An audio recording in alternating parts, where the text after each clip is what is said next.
Hey, what's up everybody? Thanks for clicking on the video. This is David Pendleton and welcome to the final round of the Heroes of Rock tournament. This is going to be the rookie division, so great job for making it this far. I'm really pumped to share the front 9 replays with you as I have a ton of drops to go over.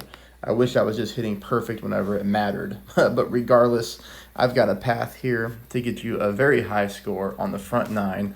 Let's go ahead and get this party started. If you're new to the channel, welcome.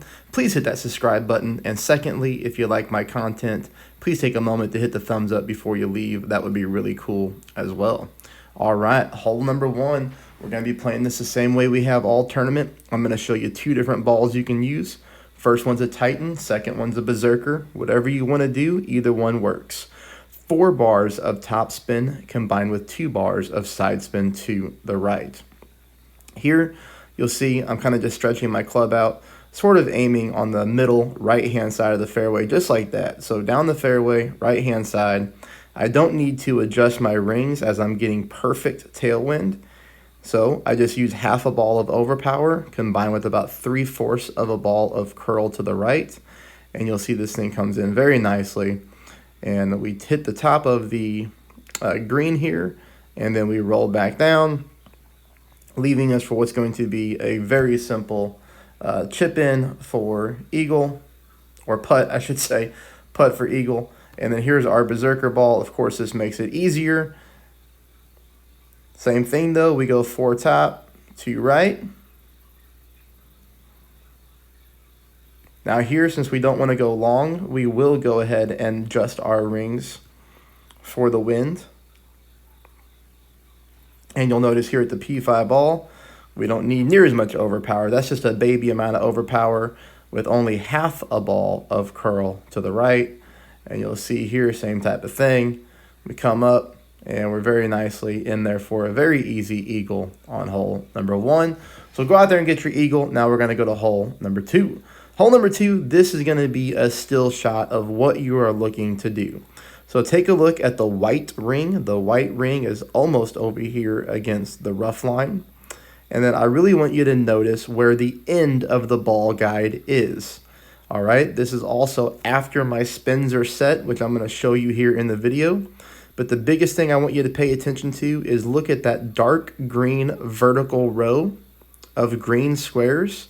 Notice the very end of my ball guideline is just a fraction to the right-hand side of that, all right?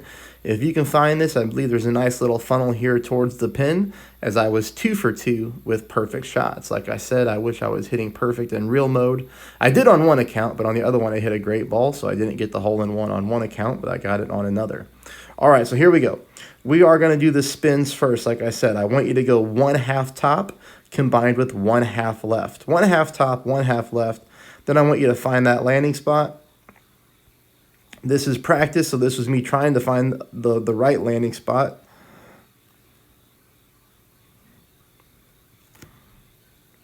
But you're going to be able to do it much faster.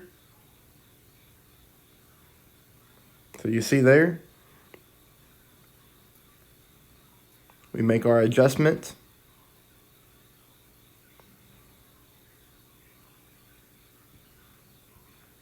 And then we have to hope that we hit a perfect ball. That's going to be the key here.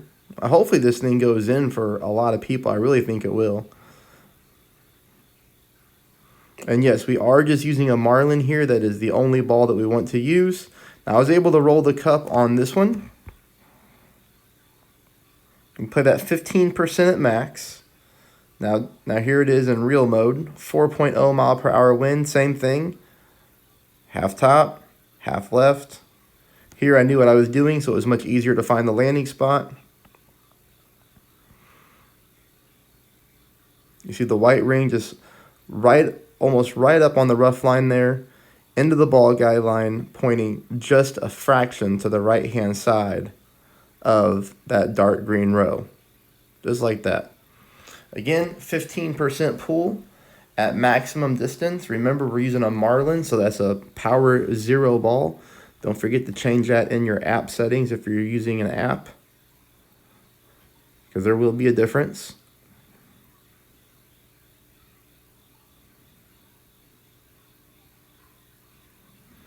And there it is. All right, that is your hole-in-one on hole number 2. Let's take us to hole number 3, which is going to be the first par 5. We're going to be using a Titan ball. We're going to be using 1 bar of top spin. That's it. 1 bar of top spin. Don't go more than that. 2 bars of side spin to the right. As you can see here, I have my orange ring right there against the rough line on the left-hand side. Make our adjustment for the wind. We are using no curl. We're just taking a regular shot. And we do end up hitting this one perfect. That'll leave us for a good albatross opportunity here on the second shot. Now, we're going to play this one 25% at max in tailwind. So 25% at max. Go ahead and set your spins and then find the landing spot. So here, I want you to notice I only used 1 bar of side spin to the left, combined with 3 bars of backspin. So 3 back, 1 left. Now I want you to take note here that I am also pointing my ball guide line at the left-hand side of the cup, so using a very, very small offset. 25% at max. Perfect ball. Now, on both of my accounts, I'm sorry, on this count, I missed it to the right-hand side. So, you know, the thing that I want you to do here is I don't think I want you to offset anymore. I would suggest that we play with 1.5 bars of side spin to the left instead of 1. Now, I would say this. Let's say that you're off to a -4 start or a -3 start, and you're feeling good about your chances to compete. I would take 1 practice shot. I know it's a pain in the butt to practice a par 5, but I would take 1 practice token here and try 1.5 left with the 3 back. And, you know, just obviously hope that you hit perfect in practice mode so you can get a good gauge. That's my guess, though, is 1.5 left with the same type of landing position, okay? I think that'll get you close and stop missing to the right-hand side. Hole number 4, 10% at minimum distance. I do have the hole-in-one to show you here. We're going to go with 1 bar of side spin to the left combined with 2 bars of top spin. This shot will not be consistent, okay, but you will be close as long as you do it right. I did pick up the hole-in-one in practice. I did not pick it up whenever it counted, and I did hit perfect on both of my shots. When I did miss in real mode, I did miss to the left-hand side, just barely, to give you a heads up. But here again, you know, I do have a hole-in-one. So hopefully, you know, a few of you will be able to pick this one up because this is going to be a tough one to get. But this one ended up being dead center, so it's kind of strange. And the reason that I say it's going to be tough to duplicate is because I did get 3.6 mile per hour hole-in-one. I ended up getting a 3.8 mile per hour on one account, and again, I barely missed it to the left. And then on my other account, the wind was in the 4s, and it missed even greater to the left. So keep that in mind. We could need a little slight offset to the right on this hole, but that's going to be hole number 4. Now we go to hole number 5. We're going to go ahead and play this one 10% at max. We are going to go ahead and use that Kingmaker since we have headwind. 3 bars of side spin to the left combined with 1 bar of top spin. I should change this here, and I do. So 3 left, 1 bar of top. You notice here I start with my driver at the +1 instead of the +16. That's because I know I have to flip the camera around and I have to pull, you know, quite a few rings here on rookie. A little bit of a higher wind, especially with the Kingmaker. I use a little bit of curl to the left as well, and then we hit a perfect ball. I start with my driver a little bit back, again, you know, so that I can properly adjust my rings and so that I'm not pulling into overpower. But there you see we left plenty of room of fairway available, so we could push that drive a little bit harder with maybe a half a bar more of topspin. And that would make shot number 2 easier because we're at max distance already. So here I'm playing about 3.5 bars of topspin. Very low wind. It'd be nice if you get this 2.1. But you can see here I've got my ball guideline going nicely past the hole just because of the headwind. But I have it just a little bit too much past the hole as we come in a little bit hot. And I was offsetting to the left-hand side as well, as you saw. I do hit a perfect ball here. So it does appear that we don't need to put the ball guideline as much through the hole as I had. And, you know, I did miss this one left, even though I was offsetting left. So keep that in mind as well on hole number 5. Hole number 6, 2 different ways you can play hole number 6. I'm only playing it one way. In this wind angle, you could still take a berserker and you could try to go for green. You would want to use as much topspin as you have. I would cap it out at 6 bars of topspin though. So if you're playing with an extra mile 9, 6 bars of topspin, I would go 2 bars of side spin to the left. And then I would obviously aim over that rough patch there, because the thing that you don't want to do is hit a great right and go into the sand. You'd be better off aiming more left on this one and going for the short chip in. But there is a very good approach for everybody that has regular clubs. Anybody can really play this shot here. We're going to be doing the bounce over shot. We're going to go 4.5 bars of top spin. That is it. 3 bars of side spin to the right. I do want you to notice here on the drive, I did not use any curl. I do want you to use curl on this drive. The curl that I want you to use is I want the right side of your ball touching the right side of the adjustment window. So I don't want the ball breaking the adjustment window, right? So I don't want this ball going to the right and in the blades of grass.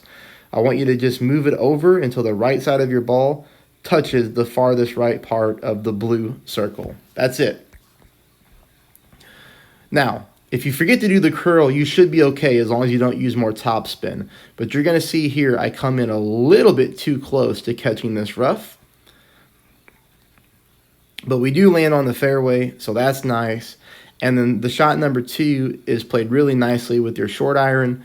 So we can play this one 10% at mid. Here I have a thorn. Keep in mind in the qualifying rounds, you know, I was hitting this with a Kingfisher. It was no problem. It's typically 1 bar of backspin just like this. On this hole, we like to play it before the fringe. We like to bounce on the fairway, as you can see there. And then we make our pull. This shot, more times than not, goes into the hole as long as you adjust your elevation correctly and you hit a perfect ball. Perfect ball is key. You know, I was 0 for 2 when it counted because I hit 2 great balls. So, boy, I wish I could get it together. I find all these great shots in practice. I figure the hole out, then I go play it for real, and then I just make stupid mistakes. But that's part of the game.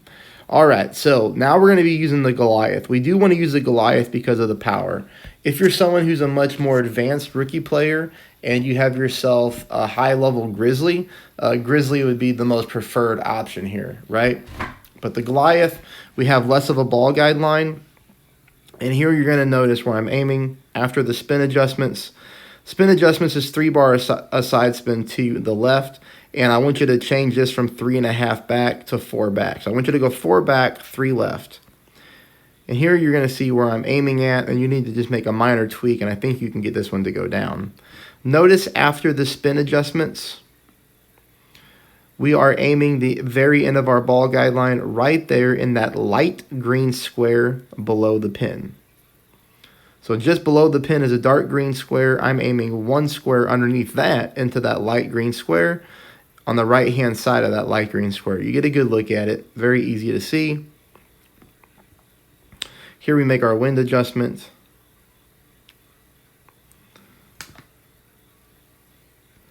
Perfect ball.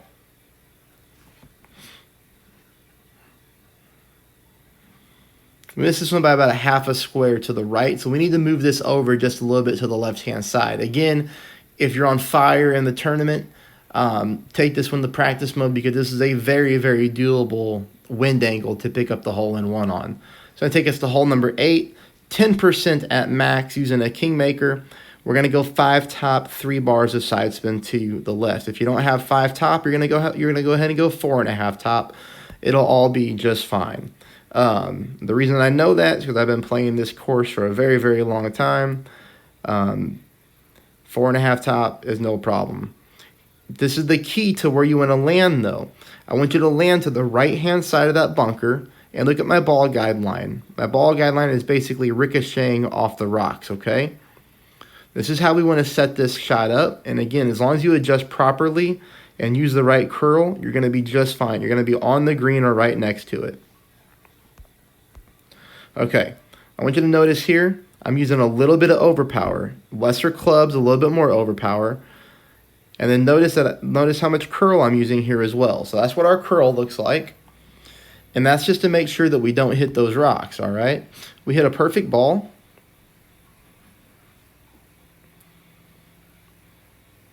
You see there? We're totally fine. And we got a nice little putt in for an eagle on hole number 8. This will take us to hole number 9. There's a couple of things I want to cover before we go to hole number 9. One, it is 5:53 a.m. here. I have to leave my house in an hour and a half for work. So that means I will not have the full back 9 rookie done before I leave for work. So what I will be doing is releasing probably 2 to 3 holes at a time so I can get as much content out there early. I will play the rest of my rookie on my lunch break and then release the last few holes. So I'll get as many done as I can before I go to work, and then I'll finish up the rest this afternoon, okay? Also, again, if you haven't hit subscribe yet, please do so, and please hit the thumbs up before you leave. Good wind angle here. Remember, know your own capabilities. If you're not good with overpower, make sure that you just play it safe and bring your big dog. If you would like to really try to push this drive, you could bring your sniper. Now, the thing that I would suggest if you're doing that is I would want you to bring to this hole a Kingmaker or a Power 5 ball. I'm not suggesting that you use a Power 5 ball because this is an easy eagle with your extra mile and your big dog. But if you want to go, for glory, you could absolutely go Power 5 because you're going to be getting headwind here. You can see that I'm even using my sniper, which is a much less powerful club than a big dog, and I can easily get myself to the green with no problem. But again, know your own capabilities. If you want to take a very safe eagle, bring your big dog. Hey, the last thing, I hope I'm doing a great job for you in this tournament. If you would like to donate to my channel and support my efforts and time, I would be very, very grateful for that. It would be much appreciated. The link to my PayPal is always in my comments section below. If you'd like to become a member of our channel and join our little chat team that we have together, where it's just all about fun. If you don't know, what I'm passionate about, it's animals. I do take part of the proceeds that we earn every single month through memberships, and I donate it to animal support. So different charities, we pick something different every single month. Hey, I'm truly grateful for everybody who watches. Let me know how you're doing in the comments, and I'm going to start playing the back 9. Thanks, everybody.